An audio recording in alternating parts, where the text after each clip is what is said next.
Hello YouTube, B3 here, back with another action figure review. Hey, once again, welcome back, figure review, and today, the last Wonder Woman figure from the Wonder Woman movie wave of Mattel's DC Comics Multiverse line. Queen Hippolyta! Yeah, she's the hardest one to get. There aren't as many of her as there are Princess Diana, Wonder Woman, and Steve Trevor, of course.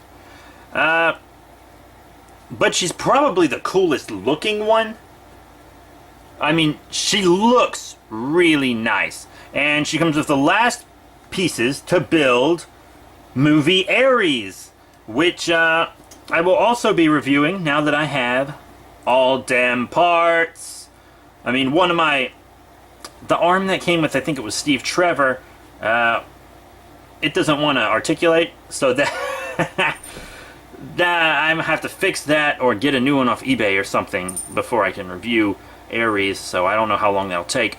But yeah, I do have this full wave now, except for the two exclusive figures. I'll probably get both of them.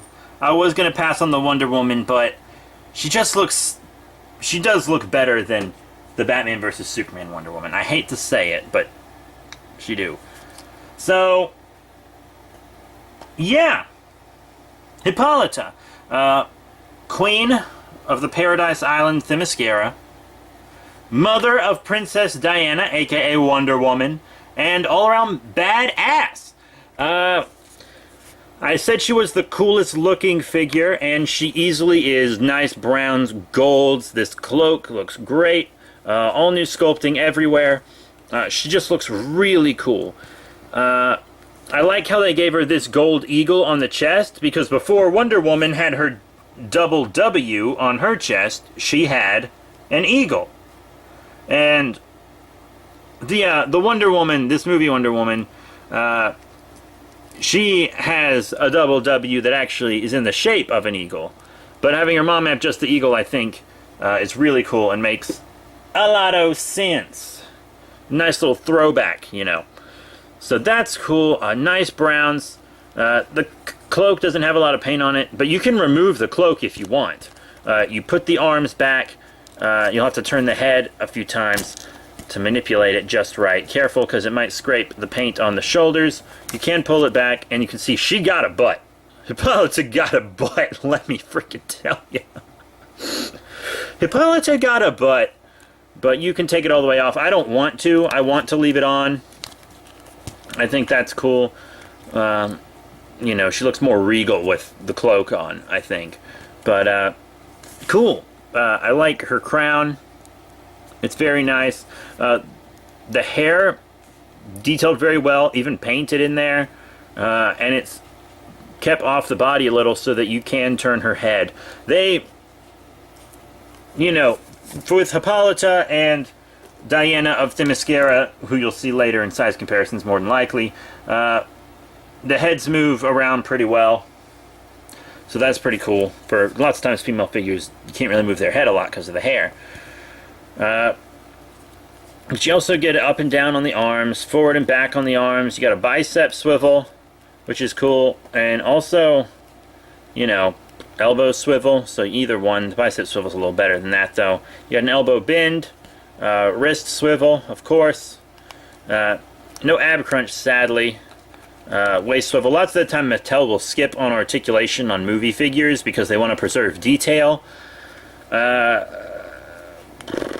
not like my favorite thing in the world, but whatever. I think I can deal with it. The legs go in and out a little. Lots of hindering down here because of the cloak and skirt and everything, but legs go in and out, forward and back.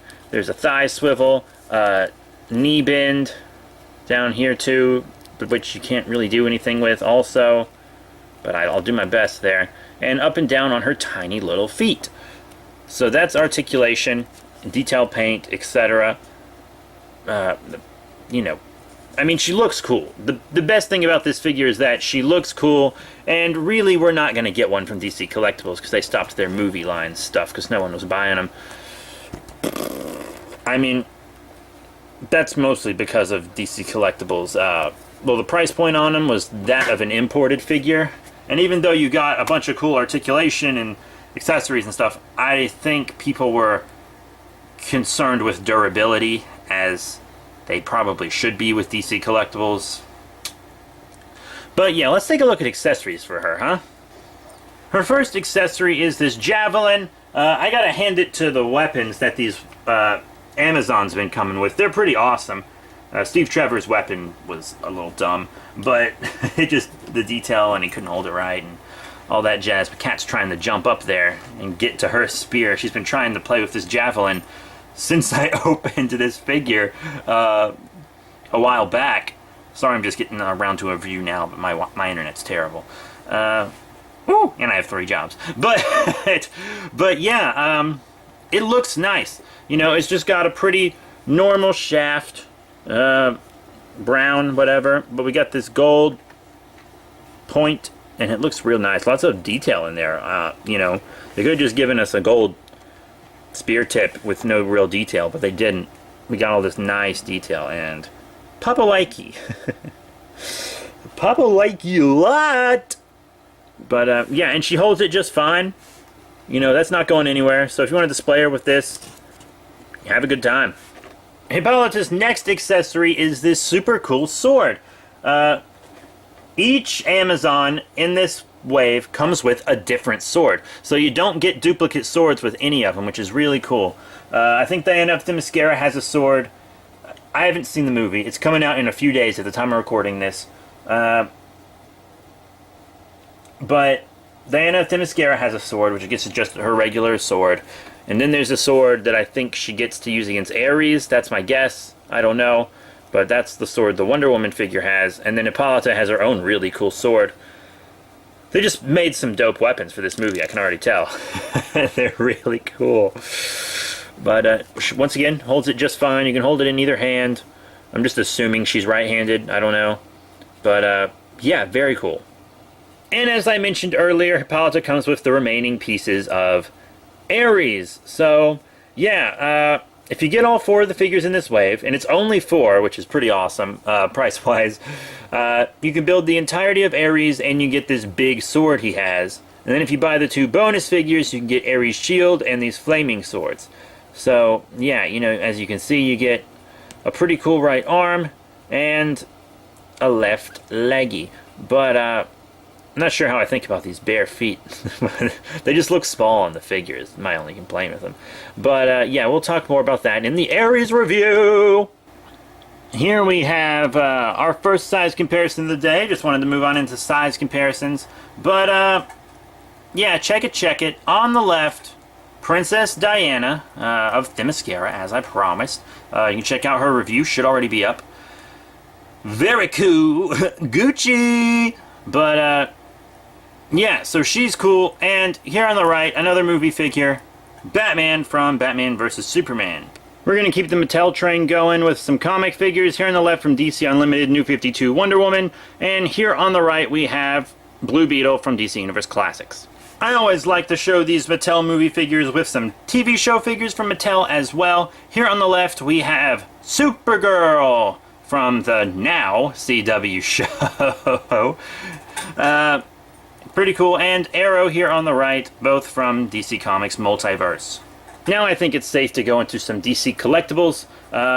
Here on the left we have Mr. Miracle, and on the right Black Adam from DC Icons. Pretty cool line. And for our last comparison of the evening, here she is with some pretty standard DC Collectibles figures from the Forever Evil line. Here on the left we have New 52 Ultraman, and here on the right from the Greg Capullo Designer Series, 0 Year Red Hood. So what are my final thoughts on the movie Hippolyta from the Wonder Woman movie Ares Build-A-Figure wave? Or Collect and Connect wave, I'm supposed to say. I mean, she's cool to look at.